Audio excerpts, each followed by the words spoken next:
Noticentro 1, CMI. Confusión mundial por muertes en Colombia por la pandemia. Agencia Bloomberg de Estados Unidos dice que somos primer país en muertes.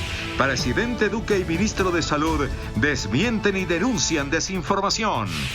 Más de 12,000 contagiados hubo hoy, 362 muertes más. También aumentan recuperaciones. Feroz ataque de la alcaldesa López al presidente Duque. Duro enjuiciamiento al gobierno.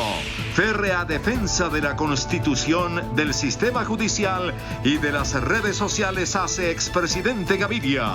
Las redes han ayudado a democratizar la sociedad, dice el jefe único del liberalismo en foro programático. La Corte Suprema envía decisión contra Uribe al Senado. Debe ser suspendido como senador. Corte tumba decreto sobre traslado de pensiones. Revolcón tributario en Bogotá propone alcaldesa. Congela el predial y sube impuesto de industria y comercio. Biden y Kamala lanzan campaña para rescatar a Estados Unidos. Detenido expresidente Bucaram en Ecuador. Lo acusan de crimen organizado. Alcalde de Medellín acepta renuncia de junta de EPM. Habla en Pregunta Yamir. Buenas noches. Nuestros secretos de hoy. 1. La Procuraduría pide investigar a más militares por el asesinato de Dimar Torres. 2. El coronavirus provocó lo impensable en la Federación Nacional de Cafeteros. 3. Se calienta la pelea entre la ministra de Ciencia, Mabel Torres, y el Senado de la República.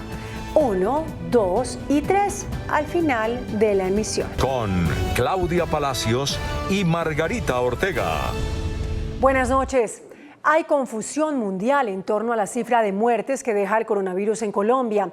La agencia de noticias norteamericana Bloomberg dice que somos el país con el brote más mortífero y utiliza datos del prestigioso Instituto Johns Hopkins. Las autoridades sostienen lo contrario. La confusión se dio a raíz del ranking de Bloomberg que sitúa a Colombia como el país con mayor tasa de muertes confirmadas por millón de habitantes en el mundo, con 43 decesos. En la lista siguen Bolivia, Panamá, Perú, México, Sudáfrica, Brasil, Rumania, Estados Unidos y Chile. Bloomberg, uno de los medios de información económica con mayor credibilidad en el mundo, basa sus estadísticas en datos de la Universidad estadounidense Johns Hopkins, que es hoy referente internacional en datos sobre coronavirus. Sin embargo, hoy el ministro de Salud, Fernando Ruiz, en un debate en la Comisión Séptima de la Cámara, desmintió a Bloomberg. Nosotros aquí enfrentamos tanto la pandemia como la desinformación, frente a incluso noticias falsas que hablan de que el nivel de Colombia es el más alto de los más altos del mundo, pero sin considerar las dimensiones de la población colombiana, o esas noticias sobre que el RT de Colombia es el más alto del mundo, todas noticias que realmente no contribuyen. Al respecto, epidemiólogos consideran que la comparación debe hacerse teniendo en cuenta el pico de contagios de los otros países. Colombia está pasando por un momento complicado en el que estamos teniendo la mayor cantidad de casos y la mayor cantidad de fallecimientos, pero hay que tener presente la temporalidad de la pandemia. Ahorita está concentrada precisamente en América Latina y estamos pagando las consecuencias de eso. Colombia en este momento está presentando un aumento en el número de casos y de fallecimientos con un manejo muy riguroso por parte de nuestras autoridades sanitarias, lo cual se refleja en la proporción de letalidad y por otra parte en la congestión de los servicios hospitalarios. Otros epidemiólogos han planteado que estos resultados de alta tasa de mortalidad en Colombia están relacionados con el creciente número de personas en las calles. Pues a propósito de la publicación de Bloomberg, el presidente Iván Duque dijo que las decisiones del gobierno colombiano para enfrentar la pandemia del COVID-19 están basadas en información científica provista por la Organización Mundial de la Salud y no en informaciones de prensa. En respuesta a un informe de Bloomberg que sostuvo que Colombia es el primer país en el mundo en número de contagiados y muertos por el coronavirus, El presidente Iván Duque dijo que no quiere controvertir con ningún medio, pero aseguró que las estadísticas reales muestran que el país luce mucho mejor que otros. Una cosa que ha sido muy clara de Colombia ha sido la transparencia en la información, la oportunidad en la información y trabajar con la ciencia y trabajar con los expertos. Tenemos un comité de expertos que analiza estos indicadores, nos acompaña la OMS, la OPS en estos indicadores y esos son los indicadores con los cuales nosotros tomamos decisiones. El mandatario nacional fue el invitado hoy a dialogar virtualmente con el periodista Roberto Pombo en la inauguración de un canal virtual de la revista Bocas de la casa editorial de El Tiempo. Y la directora en Bogotá de la Organización Mundial de la Salud, Gina Tambini, aseguró que si bien Colombia está pasando por la etapa crítica de contagios y muertes por coronavirus, aparecen las estadísticas mundiales con tasas bajas en ambos indicadores. Que indica una... Según las estadísticas que entregó esta noche a Noticentro 1 CMI, la directora de la Oficina de la Organización Mundial de la Salud y de la Organización Panamericana de la Salud, Colombia ocupa el tercer lugar en América entre los países con mayor número de contagios diarios. Es el cuarto país de la región con más muertos por día. La tasa de contagio comenzó en 3.4 en marzo, se redujo en abril, subió en mayo y junio, cayó en julio y en agosto aparece en descenso. Si vemos cómo están las áreas críticas de la respuesta a la COVID-19 en relación a la reducción de la transmisión, utilizando indicadores claves, el número reproductivo efectivo que nos presenta la capacidad de transmisión de este virus muestra que al día de ayer, al 10 de agosto, presentó 1.11. En la tasa de mortalidad por COVID, Colombia aparece en el sexto lugar de América, según la directora regional de la Organización Mundial de la Salud. Entre tanto, en las últimas 24 horas, Colombia reportó más de 12.000 contagios con COVID-19 y 362 fallecimientos por este virus. Colombia nuevamente es número 1 en el mundo por la alta cifra de fallecidos a causa de la pandemia del coronavirus.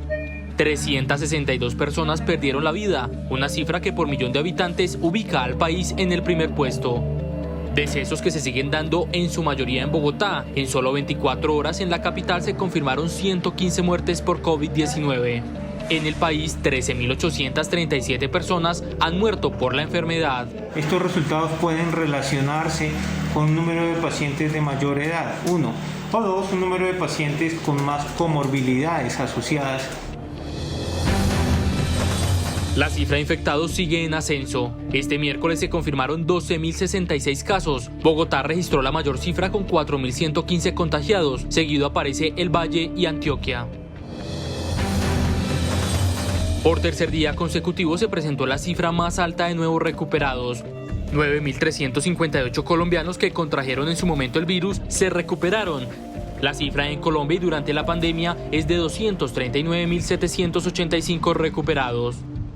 En otras noticias, la alcaldesa Claudia López lanzó duras críticas al gobierno del presidente Iván Duque. En medio de una entrevista internacional, la mandataria dijo que el mandatario perdió los 2 primeros años intentando tumbar la Justicia Especial de Paz. También criticó la defensa que hace al expresidente Álvaro Uribe. En una entrevista internacional, la alcaldesa Claudia López lanzó duros dardos contra el gobierno del presidente Iván Duque. Perdió sus 2 primeros años tratando de cerrar la justicia transicional en Colombia. Yo espero que no pierda los últimos 2 años que le quedan en una revancha contra la justicia ordinaria. Y fue más allá. Necesitamos un gobierno que esté en función de las prioridades sociales y que no desperdicie sus 2 últimos años de gobierno haciendo de abogado de un expresidente y de vengador de la justicia. El partido del presidente Uribe salió básicamente a desafiar el Estado de Derecho, a proponer una venganza contra la Corte Suprema de Justicia. También se refirió a la contienda electoral de cara al 2022 y a la polarización entre Álvaro Uribe y Gustavo Petro, a quienes calificó de pirómanos. Unos quieren cerrar las cortes, otros quieren derrotar a las élites, pero al final ambos quieren incendiar, son los pirómanos de los extremos del populismo, y creo que eso sería lo peor para Colombia. Durante un foro, el presidente Iván Duque, sin mencionar a la alcaldesa, le salió al paso a las críticas. Muchos dicen que es que Duque lleva 2 años tratando de acabar la JEP. No, yo presenté unas objeciones. Si esas objeciones hubieran sido aprobadas, hoy Jesús Santrich estaría en un calabozo, en una cárcel norteamericana, extraditado por haber participado y capturado en flagrancia por narcotráfico. Las declaraciones de la mandataria se dieron durante una entrevista para el portal de la reconocida periodista mexicana Carmen Aristegui. Una férrea defensa de la Constitución Nacional, de la justicia y de las redes sociales hizo el expresidente César Gaviria, jefe único del Partido Liberal, en el foro programático de esa colectividad de cara a la Convención Nacional. César Gaviria era el presidente de Colombia cuando fue promulgada la Constitución de 1991. Por eso siempre la defiende, como lo hizo hoy, en un foro virtual programático del Partido Liberal, de cara a la convención, la octava, que hará su partido este fin de semana. Aquí nos dicen todos los días que aquí no hemos avanzado en la justicia y no sé qué. Eso es falso. La Constitución hizo dos cosas. La una, la Fiscalía. La Fiscalía es la fiscalía más fuerte que hay en toda América Latina y en todas las partes donde existe el sistema, ese sistema. Tiene mucho más peso que la norteamericana. ¿Por qué? Porque allá el fiscal es el secretario de Justicia, como lo es en México. No, aquí es un empleado de la rama judicial. E hizo también el jefe único del Partido Liberal una defensa de las redes sociales. Dice que han ayudado a democratizar a la sociedad, que ya nada queda oculto, porque estas todo lo sacan a flote. El fenómeno de las redes sociales ha transformado para bien a nuestras sociedades. Claro, no hay nada más difícil que moverse en definir cómo es la libertad de expresión en las redes sociales. Es lo más difícil que nadie se puede imaginar. Es una discusión imposible, pero que eso ha ayudado a volver más liberal a nuestra sociedad, sin duda. Aunque hay algunas voces inconformes, el expresidente César Gaviria tiene la mayoría para ser reelegido por 2 años más como jefe único del Partido Liberal este fin de semana. La Corte Suprema notificó al Congreso sobre la medida de aseguramiento de detención domiciliaria impuesta al expresidente y senador Álvaro Uribe. En la comunicación, la Corte ordenó aplicar el artículo 134 de la Constitución, que habla sobre reemplazar temporalmente al funcionario de una corporación pública cuando es cobijado con una medida de aseguramiento. En un escrito enviado esta tarde al Congreso de la República, la Corte Suprema de Justicia notificó oficialmente acerca de la medida de aseguramiento de detención domiciliaria impuesta al expresidente y senador Álvaro Uribe Vélez. La comunicación de la Sala de Instrucción de la Corte se dispuso tras haber quedado en firme la detención domiciliaria y ante la no apelación por parte de la defensa. La Corte, en este caso, destacó el artículo 134 de la Constitución, en el que se indica que en casos de faltas absolutas o temporales procede reemplazar al funcionario elegido por voto popular y que la medida de aseguramiento se considera una falta temporal. Según el abogado Jaime Granados, la decisión de no presentar una reposición contra la medida de detención domiciliaria se tomó teniendo en cuenta que no tiene sentido radicar ese recurso cuando sería la misma Corte Suprema la que tendría que resolverlo. Hoy, en horas de la mañana, el exmandatario y senador fue reseñado en su domicilio por parte del IMPEC, entidad a la que la Corte le ordenó realizar visitas periódicas para hacerle seguimiento a la detención domiciliaria. El propio Uribe, en su cuenta de Twitter, publicó la foto de la reseña. El senador, líder del Centro Democrático, es investigado por los delitos de soborno a testigo en actuación penal y fraude procesal. Bueno, pues precisamente funcionarios del IMPEC realizaron la reseña de detención al expresidente Álvaro Uribe al quedar en firme la medida de aseguramiento que le impuso la Corte Suprema de Justicia. Como decíamos, fue el propio presidente a través de su cuenta en Twitter quien comunicó la noticia de esta manera. Hoy fue reseñado como preso número 1087-985 por confrontar testimonios en mi contra comprados por las FARC, su nueva generación y sus aliados. Sin pruebas, solo inferencias, me interceptaron ilegalmente. Pido transparencia, concluyó el expresidente. Ante la Corte Suprema de Justicia, congresistas del Centro Democrático interpusieron una tutela para que se levante la reserva del proceso judicial que ese alto tribunal le sigue al expresidente Álvaro Uribe. La tutela fue interpuesta por las senadoras Paola Holguín y Ruby Chagüí y por el representante Juan Fernando Espinal, quienes argumentan que el artículo 20 de la Constitución garantiza el derecho de los colombianos a tener información. Dicen que así se evitarían las filtraciones en el proceso. Y desde el otro lado, el senador Iván Cepeda denunció hoy ante la ONU y ante la Comisión Interamericana de Derechos Humanos supuestas presiones del presidente Iván Duque contra la justicia y a favor del expresidente Álvaro Uribe. La queja de carácter internacional del senador Iván Cepeda fue interpuesta ante la Comisión Interamericana de Derechos Humanos y ante la ONU. dando cuenta en forma detallada de todas y cada una de las declaraciones del señor presidente de la República, Iván Duque, en las que hay una presión a la Corte Suprema de Justicia con relación a la decisión asumida en materia de medida de aseguramiento para el expresidente y senador Álvaro Uribe. Dice el senador que hay clara evidencia de presión a la justicia, no solamente del presidente, sino también de ministros. En esta lucha jurídica, con tintes políticos que sacuden a Colombia, la confrontación entre Álvaro Uribe e Iván Cepeda cada día aumenta. Reclutadores de menores de edad y bandas delincuenciales estarían detrás del asesinato a 5 jóvenes en Cali. Luego de un consejo de seguridad se ofreció una recompensa de 200 millones de pesos a quien preste información sobre los responsables de asesinar a 5 jóvenes entre los 14 y 16 años en el barrio Llano Verde, oriente de Cali. De consolidar entre el Ministerio de Defensa, la Gobernación del Valle del Cauca y la Alcaldía de Cali, una recompensa de hasta 200 millones de pesos para quienes nos brinden información suficiente y corroborable en relación a este episodio ocurrido.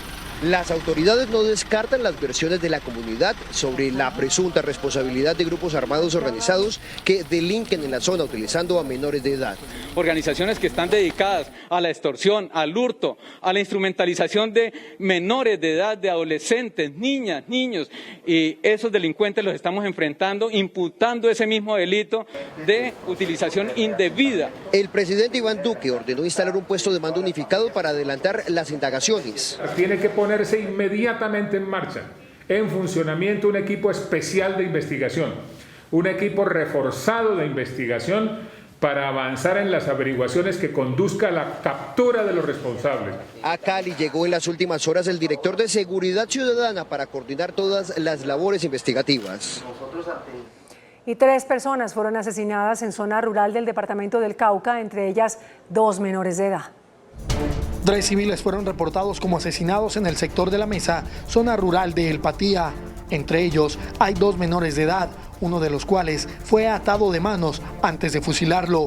Comunidades de la región indican que los grupos armados en contienda destruyeron las repetidoras de Wi-Fi para incomunicar a la ciudadanía. El gaor Carlos Patiño, con una autodenominada gaor de las FARC, Cristian Pérez. Se desconoce la identidad de las víctimas del múltiple crimen y del fallecido por los enfrentamientos, porque la fuerza pública no ha podido acceder a la cordillera de El Patía, donde se registra esta alteración del orden público.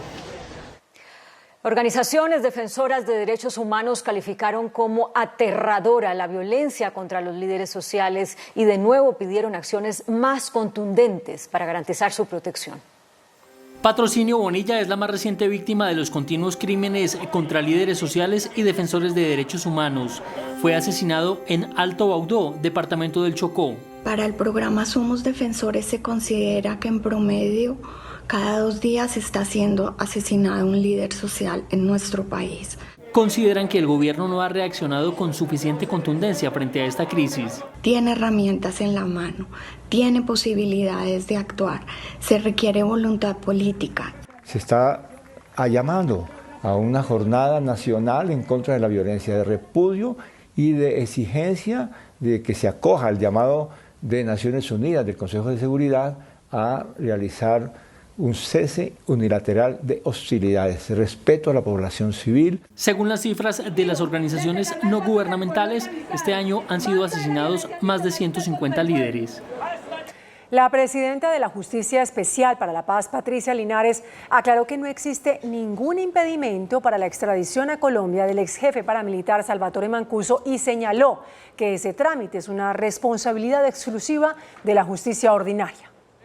En carta al fiscal general de la Nación, Francisco Barbosa, la presidenta de la Justicia Especial para la Paz, Patricia Linares, hizo aclaraciones y pidió información sobre los hechos que rodean el accidentado trámite de extradición a Colombia del paramilitar Salvatore Mancuso Gómez. Ningún trámite judicial ante esta jurisdicción puede interponerse o entorpecer dicho proceso. Linares manifestó su preocupación por una versión que recibió de José Miguel Vivanco, director de Human Rights Watch, quien considera que una de las razones que ha impedido la extradición es una interpretación de la Fiscalía que ella considera equivocada. La Fiscalía considera que no es posible presentar solicitud de extradición respecto de un indiciado que tramita una solicitud de sometimiento ante la JEP. Según la Fiscalía, está en manos de un juez de Cartagena hacer un nuevo pedido de extradición. El virtual nuevo defensor del pueblo, Carlos Camargo, recibió duros cuestionamientos en la Cámara de Representantes, que escuchó en audiencia a las 3 personas de la terna para ocupar el cargo.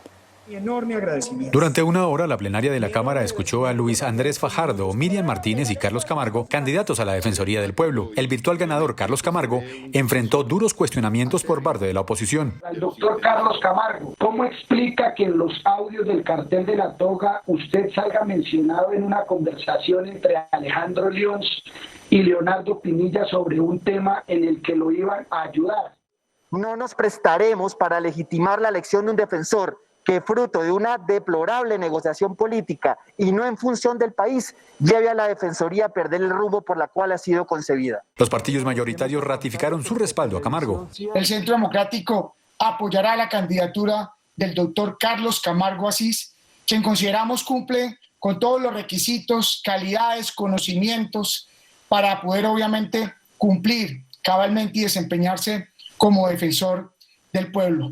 El próximo viernes en la plenaria de la Cámara será la elección. Está disparado el hurto de vehículos y motos en el país. Ya se reportan más de 20.000 casos este año. Según cifras de la policía, en lo corrido de este año se han robado 22.620 vehículos. Las motocicletas son las que más roban. Este año han sido hurtadas 15.975. Quiere decir que diariamente roban 73 motos. La cifra de carros particulares robados este año es de 6.645, un promedio de 30 víctimas diariamente, como el propietario de esta camioneta al que robaron con armas de fuego en un barrio de Bogotá. Llegaron 2 tipos, llegaron con armas de fuego, nos dijeron que nos quedáramos quietos. El robo de autopartes, en especial espejos, computadores y llantas de vehículos, deja más de 33.000 víctimas este año. Esta cifra se deriva del comportamiento típico causado por la contingencia sanitaria por el COVID-19. En Colombia, donde más roban vehículos y autopartes es Bogotá, Cali y Medellín. En una redada nacional, la Fiscalía capturó a 540 personas vinculadas al narcotráfico. Con agentes infiltrados y seguimientos a las redes de narcotráfico en más de 10 regiones del país, las autoridades lograron la captura de 540 personas vinculadas a 61 organizaciones criminales. Además, 22 toneladas de droga fueron decomisadas en el operativo.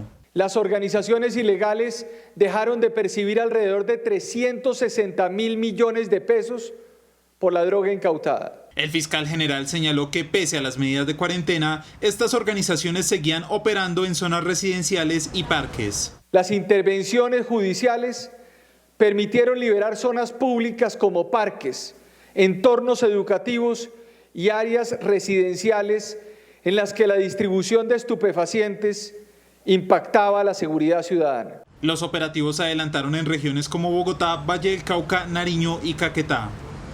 Y en Bogotá se desarticuló una banda dedicada al microtráfico en coches de bebés y utilizando menores de edad. Operaba en el sur de la capital. 6 hombres y 3 mujeres conformaban la estructura delincuencial conocida como Los Pericos. Un doloroso caso de intolerancia se presentó en Sincelejo. A un joven de 17 años le fue cercenado uno de sus brazos por parte de otro menor de edad, quien se burlaba de la condición sexual de la persona a la que agredió. Este último dice que está cansado del abuso por su condición sexual en el sector donde reside. El menor de edad responsable del ataque fue dejado en libertad porque no hubo flagrancia. La familia de la víctima reclama justicia. Un juez le ordenó al INPEC que en un plazo máximo de 15 días le realice las pruebas para la detección del COVID-19 a todos los internos de la cárcel La Picota de Bogotá. La decisión se tomó al fallar una tutela radicada por los internos que alertaron sobre más de 800 contagios en el penal. Actualmente la penitenciaría es el centro de reclusión con mayor número de presos infectados. Cerca de 600.000 conductores en todo el país podrían perder el descuento del 50% en los comparendos que les han impuesto. La razón es que por la pandemia no han podido hacer los cursos que les permiten acceder a ese descuento. Las jornadas académicas están represadas. Cuando se levante la cuarentena habrá un plazo de 5 días para que 120.000 conductores sancionados durante la cuarentena realicen la capacitación. Aunque ya están siendo programadas esas jornadas, solo asisten unas 300 personas al día de las 2.500 que podrían hacerlo. La alcaldesa de Bogotá, Claudia López, presentó hoy lo que denominó un plan Marshall para la recuperación de la economía de la capital de la República tras la pandemia de COVID-19. El paquete tributario incluye la congelación del impuesto predial y el aumento de la tarifa de industria y comercio para las plataformas de comercio electrónico. Para el 2021 habrá un revolcón en los impuestos distritales, dada la difícil situación económica generada por la pandemia. Predial congelado. En el año 2021 habrá congelamiento del predial para todos los predios residenciales y no residenciales de Bogotá. Además, se autoriza el pago a 4 cuotas del predial, tanto para predios residenciales como no residenciales y sin intereses de mora. Predial, teatros y museos. Extensión total del 100% del predial en el 21 y 22 y del 50% de ahí en adelante hasta el 2030 para todos los teatros y museos de nuestra ciudad. ICA con descuento. Habrá un descuento de acuerdo a la reducción en los ingresos. Si, por ejemplo, disminuyeron en un 20%, el descuento será del 5%. Si bajaron en un 40%, el descuento será del 8%. Pero si la reducción fue del 50%, el descuento será del 11%. Y si fue de más del 50%, será del 15%. Ese descuento será progresivo. Entre más pérdidas haya tenido un empresario este año, menos ICA pagará. Alza en el ICA. Subirá la tarifa del impuesto de industria y comercio para algunos sectores, por ejemplo, las fábricas que hacen desinfectantes, jabones y productos químicos. Además, para las plataformas de comercio electrónico y a domicilio. Del PSE, del domicilios.com, del Rappi, esas plataformas. No los que venden por comercio electrónico, no el pequeño empresario que pone su producto, no va a pagar nada adicional. Además de este paquete tributario, al Consejo de Bogotá llegará un cupo de endeudamiento por 11 billones de pesos para la reactivación económica. La Corte Constitucional tumbó un decreto que al amparo de la emergencia económica autorizó el traslado de pensionados de la modalidad de retiro programado de los fondos privados a Colpensiones. La Sala Plena de la Corte declaró inconstitucional el decreto 802 por haberse derivado de otro decreto que también tumbó en julio y que obligaba a esos traslados desde los fondos privados hacia Colpensiones. La Corte señaló que la de hoy es una decisión consecuente con la declaratoria de inexequibilidad del decreto inicial. Azocajas confirmó hoy lo dicho por la Superintendencia del Subsidio Familiar respecto a la reducción de afiliados por cuenta de la crisis económica y el desempleo generado por la pandemia del COVID-19. Tienen hoy las cajas 678.000 afiliados menos y dicen que sus aportes han caído en 109.000 millones de pesos en los últimos 3 meses, mientras que los desembolsos por subsidio al desempleo llegan a 624.000 millones de pesos. La terminal de Bogotá se prepara para su inminente reapertura y reinicio de operaciones. El Ministerio de Transporte evalúa la aprobación de los planes piloto. La pronta reapertura del transporte intermunicipal de pasajeros está a la vuelta de la esquina, siempre cumpliendo con las normas de bioseguridad y previo acuerdo entre los alcaldes de origen y destino.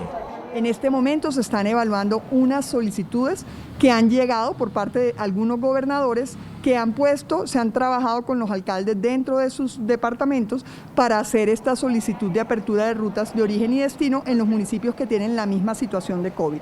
En el caso de Bogotá se iniciará un piloto de reactivación de sus 3 terminales, Salitre, Norte y Sur, en la que se incluirán controles a la entrada para la toma de temperatura y recolección de datos, cámaras térmicas en diferentes puntos, se instalarán unidades para el lavado de manos en varias zonas de las terminales.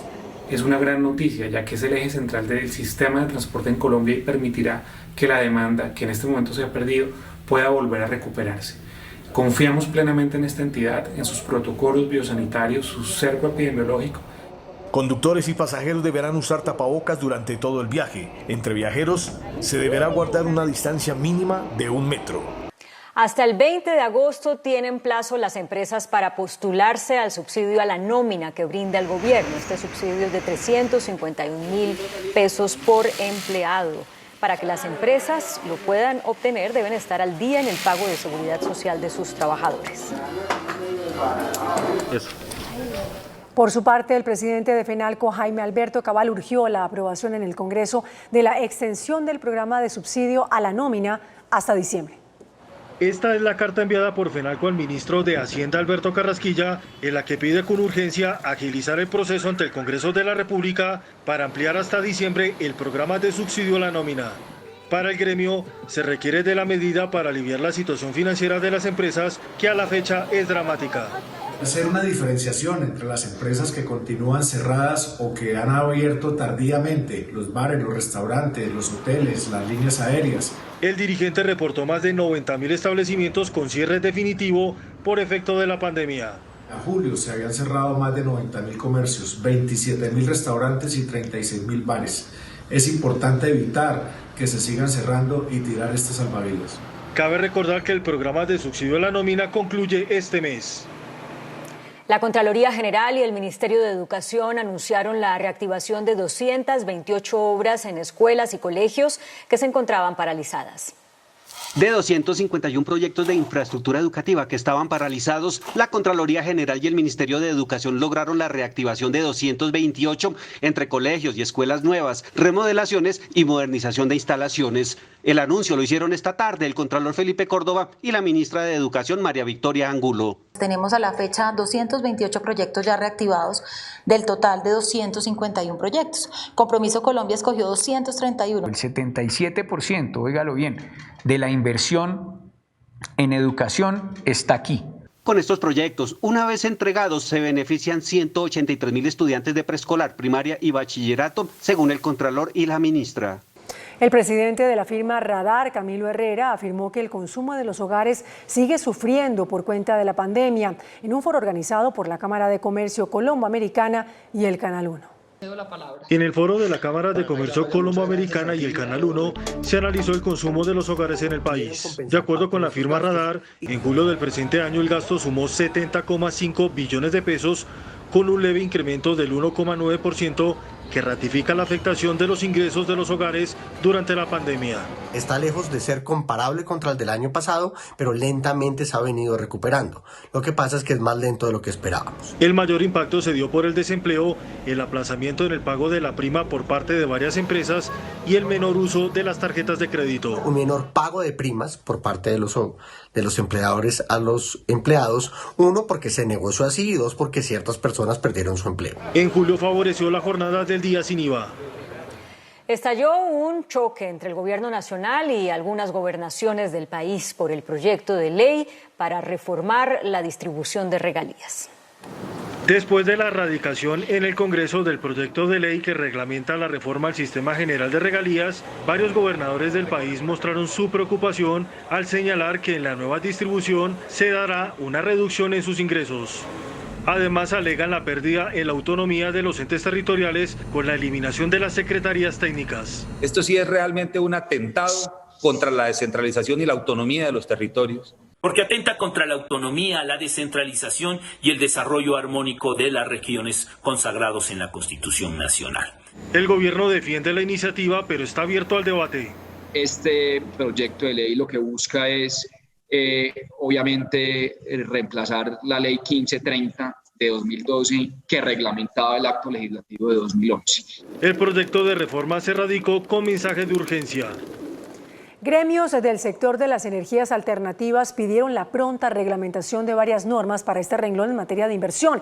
El presidente de la Asociación de Energías Renovables, Germán Corredor, señaló que se requiere de una resolución que otorgue beneficios tributarios a las inversiones de proyectos solares y eólicos y que fije además las reglas de juego para la red de distribución. El índice de capitalización de la bolsa, que mide el comportamiento de las 20 principales acciones, cerró al alza. El índice de capitalización de la Bolsa de Valores de Colombia subió 0,65% a 1.141 puntos. La acción de Ecopetrol fue la que más subió con una valorización de 2,77% a 2.225 pesos. La acción del Banco Popular fue la que más bajó con una pérdida de 3,45% a 280 pesos. La acción más negociada de la jornada fue la de Ecopetrol, al movilizar más de 12.000 millones de pesos. El dólar cerró al alza. Indicadores económicos en Noticentro 1 CMI. La tasa representativa del mercado que regirá para mañana jueves será de 3.755 pesos con 61 centavos. Los profesionales del cambio compran la divisa en promedio en 3.420 pesos y la venden en 3.470 pesos. Un euro cuesta 4.430 pesos. La libra de café en Nueva York se cotizó $1 con 12 centavos. El azúcar se transó en 12,84 centavos de dólar la libra. El barril de petróleo WTI se cotizó en $42 con 55 centavos. La referencia Brent para Colombia se cotizó en $45 con 33 centavos. Una acción de Ecopetrol cuesta 2.225 pesos. El candidato demócrata a la presidencia de los Estados Unidos, Joe Biden, celebró su primer acto de campaña junto a Kamala Harris, su fórmula para la vicepresidencia, quien cuestionó con dureza la falta de liderazgo del presidente Donald Trump y tildó su gobierno como fallido. Destacando su temple como exfiscal y senadora en la lucha por la justicia social, Joe Biden le dio la bienvenida oficial a Kamala Harris, su fórmula vicepresidencial con la que el demócrata busca llegar a la Casa Blanca. Kamala knows how to govern. She knows how to make the hard calls. She's ready to do this job on day one. Harris, por su parte, aseguró que su lucha es por el pueblo estadounidense que pide a gritos un verdadero liderazgo ante el fracaso de la administración Trump. America is crying out for leadership. Yet we have a president who cares more about himself than the people who elected him. El primer acto de campaña Biden-Harris marca el inicio de la recta final de la carrera presidencial estadounidense a poco más de 80 días para las elecciones, mientras el país enfrenta una grave crisis económica y sanitaria por la pandemia del coronavirus. El expresidente de Ecuador, Abdalá Bucaram, fue detenido por sus presuntos vínculos con la delincuencia organizada. Está vinculado en una investigación por la muerte en prisión de un ciudadano israelí y por la venta irregular de insumos médicos durante la pandemia. En horas de la madrugada se llevó a cabo el operativo que terminó con el arresto de Abdalá Bucaram Ortiz, el expresidente ecuatoriano que solo gobernó el país 6 meses y pasó 20 años en el exilio acusado de corrupción. Bucaram fue sorprendido mientras dormía en su residencia en Guayaquil, para posteriormente ser llevado ante las autoridades que lo investigan por presunta participación en delincuencia organizada, en relación al asesinato del ciudadano israelí Shairaham en una cárcel ecuatoriana el pasado sábado.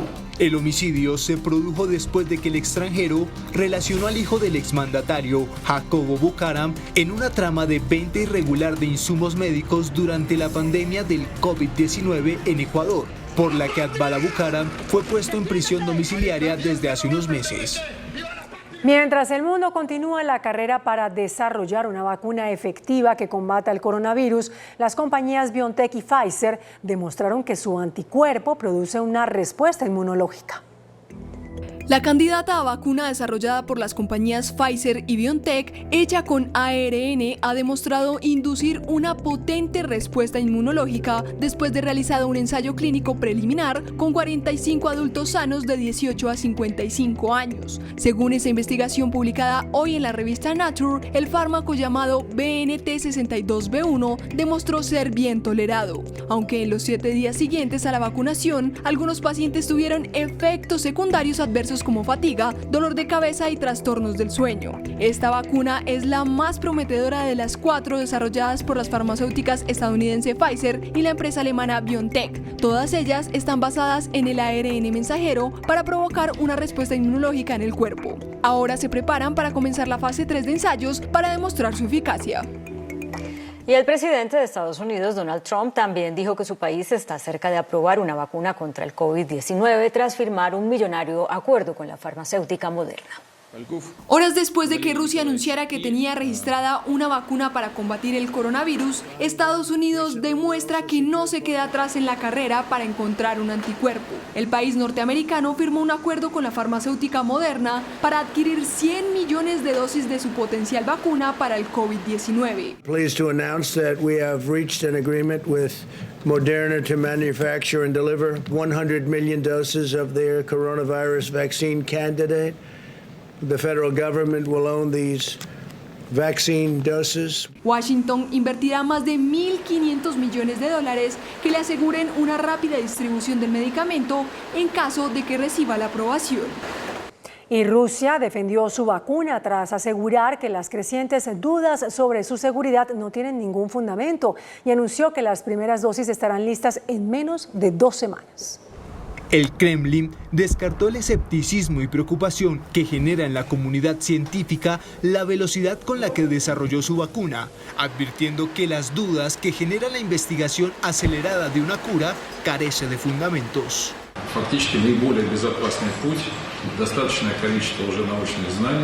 Rusia también anunció que el primer lote de su vacuna contra el coronavirus estará listo en 2 semanas y será destinado a la vacunación de los trabajadores sanitarios que se encuentran atendiendo la emergencia desatada por la pandemia. La economía británica sufrió el mayor desplome de los países europeos durante el segundo trimestre del año, 20,4%. Con este resultado se confirma la entrada en recesión del Reino Unido por primera vez desde 2009. El gobierno reconoce lo sucedido y advierte que vendrán tiempos más difíciles. La Organización Mundial de la Salud encendió las alarmas por la crisis sanitaria en la capital del Líbano. El organismo asegura que más de la mitad de las instalaciones hospitalarias de Beirut no se encuentran en condiciones operativas a causa de las explosiones en el puerto registradas hace una semana. Y el presidente de Brasil, Jair Bolsonaro, calificó como mentirosas las informaciones sobre la devastación de la selva amazónica por cuenta de los incendios forestales. Hace esta afirmación a pesar de que los datos de su propio gobierno muestran un aumento del número de fuegos forestales en la región. Tras aceptar la renuncia de los miembros de la Junta Directiva de Empresas Públicas de Medellín, el alcalde de la ciudad, Daniel Quintero, dijo que busca sus reemplazos. Hoy se conoció la renuncia de 7 personas de la Junta Directiva de otra entidad adscrita a la alcaldía de la capital antioqueña. Un día después de la renuncia colectiva de la Junta Directiva de EPM, hoy se conoció que 7 de los 9 miembros de la Junta del Centro de Innovación y Negocios Ruta N, entidad descentralizada de la alcaldía, también dejaron sus cargos. Entre tanto, hoy se pronunció uno de los exmiembros de la Junta de EPM explicando las razones de su decisión. La renuncia de la Junta Directiva obedece a la incomodidad reiterada del no cumplimiento de las más elementales normas del gobierno corporativo, de que fuéramos enterados de los temas trascendentales. Por su parte, el exgobernador de Antioquia, Luis Pérez, advirtió que la Junta conocía los errores constructivos de Hidroituango y respaldó al alcalde Quintero. El alcalde de Medellín ha obrado bien dentro de la ley, dentro de la institucionalidad, porque hay 9 billones de pesos de empresas públicas de Medellín perdidos porque hubo errores constructivos en Hidroituango. Esos 9 millones hay que buscar quién los paga. El alcalde Daniel Quintero se sostiene en su decisión. Ellos ya presentan la renuncia, que yo la acepto porque yo creo que a uno tampoco le puede temblar la mano ni dejarse presionar en ese tipo de decisiones. Esta demanda había que hacerla, son los recursos públicos y uno no puede obrar de ninguna manera diferente a garantizar que la plata pública se resguarde bien y que llegue a donde tiene que llegar. La nueva Junta Directiva de EPM deberá estar conformada en menos de 2 semanas.